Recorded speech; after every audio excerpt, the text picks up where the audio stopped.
What's going on, guys? Coming from the video here. So today I'm going to replace the windshield wipers on the 2021 Ford Mach-E.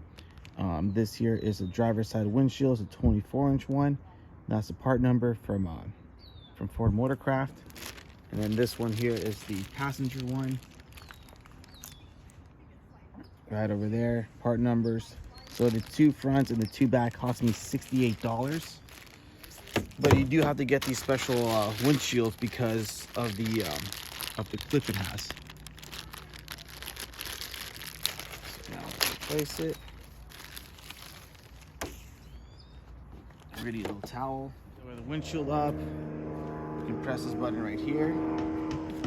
Take that out. There we go. Obviously make sure the parts are compatible, the same. As you can see, they are. It's the same length. This is the old, this is the new.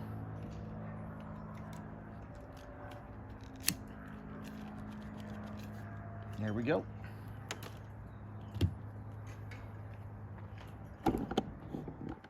And this is the old right here, like I said. This is the new.